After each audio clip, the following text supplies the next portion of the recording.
Describe what you would do if you received a very large amount of money. You should say who you would share it with, what you would buy, what else you would do, and explain how you would feel about getting so much money. It really depends on how much money a large amount is.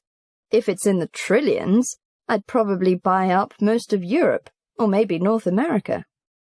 I would be my own little king and have everyone pay homage to me. There would be no more wars because I wouldn't let them happen. I would be fair to all people.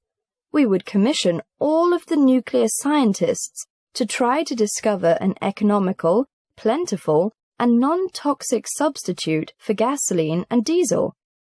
There would be less pollution because if you want to drive a gas-powered vehicle, you'd have to pay a fine. As far as noise pollution, there would be less because there would be fewer things to complain about. I would sponsor rock festivals so that everyone could partake of the beauties of music. All my subjects would love me because they'd know I'm trying my best not to be like all of the leaders in the past who gave in to their own desires and lusts. Instead, I would give the people what they want. I would use all the money that would normally be spent on war to help poorer nations, improve the lives of war-torn countries, and build a big roller coaster theme park. When all this is done, and with whatever money I have left, I would get the best, most expensive guitar on the market and hire a super skilled guitar player to teach me all he knows. I'd really enjoy that.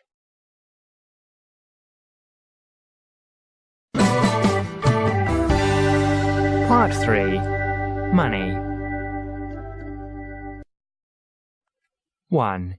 Is money important to you? Money isn't really that important to me, but you need money to live, and if you don't have money, then you can't do anything. But I'm really against the idea of just spending your whole life trying to make a bunch of money so that you can die a rich man. Most of the people who do that don't even get to enjoy the money they have, and they're never content with what they have because they always want more. 2. Do you think children are given too much pocket money in China? It really depends on how much they're getting. Some kids definitely get way more than they need, and others don't get enough. There are some families where the parents hardly have enough money to pay their bills and get food. I don't think these families should feel obliged to give their children money that they don't have. But if they do have money, then it would be nice to give at least some spending money to their children. 3. How do you think parents could teach the value of money to their children? If you give your children only a small amount of money each week, then they'll have to learn to make it last. It might take a while for them to learn, and they might be broke for the first few months, but after a while they'll realize that money doesn't grow on trees, and will respect its value. Of course, there are children who always want everything they see, and if the parents give it to them, then the kids won't value money at all. 4. Do you think it is important to let children learn money skills? I think that's a wonderful idea. If all kids knew how to do banking, open a savings account, and cash checks, their parents would have a lot more leisure time. And even if the parents still do the banking, at least when their kids grow up, they won't be totally helpless. In fact, they'll have a big jump on the other kids their age. 5. Do you think people should be paid extra when they work overtime? If you pay someone extra to work overtime, then you're, in a sense, giving them an incentive to work harder. When the workday is over, most people just want to go home and relax. Some people are workaholics and don't think anything of working until 3 or 4 in the morning and getting up at 6 a few hours later to go back to work. But these people are rare, so if you want more people to work later, an overtime bonus is a very good idea. Money and society. 6. What kinds of jobs have higher pay? Why? Jobs like designing and repairing computer software, lawyers, doctors and surgeons, building designers, scientists, and Hollywood actors are some better-paying jobs. All these jobs require years of study, research, and lots of experience in that field. 7. What occupations do you think will get high salary in the future? People who are multilingual will be highly sought after in the future. As the world is becoming more international, people who speak more than 2 languages fluently will be greatly needed.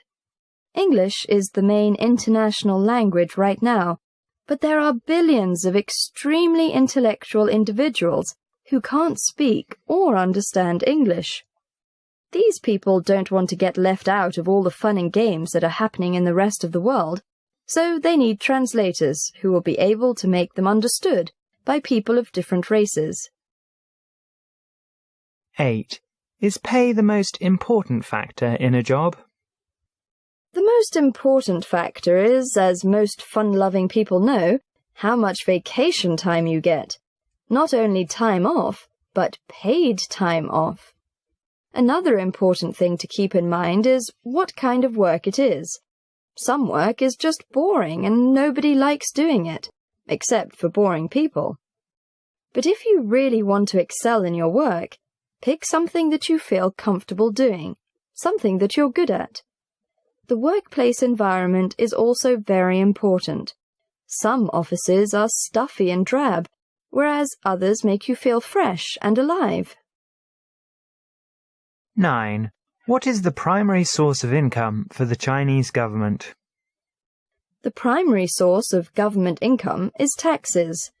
Taxes are the way that governments support all their projects around the country, whether they're building skyscrapers, roads, or schools in impoverished counties. All this funding comes from taxes. Another way to put it is that you're supporting the government because you're the one paying the taxes. Whenever you see government officials on the news doing something or another, you can know that you are actually responsible, since it is you who made it possible for them to do it. 10. Do you think the government should let people know how it spends money? You know, that would be very nice. I've always wondered what exactly is going on behind those closed doors. Naturally, some things just can't be talked about because they're state secrets. And some things you probably don't want to know about, such as how much money was spent on this banquet or that convention, or how many liters of gasoline their vehicles consume each month. But I would like to know exactly what they're spending my money on.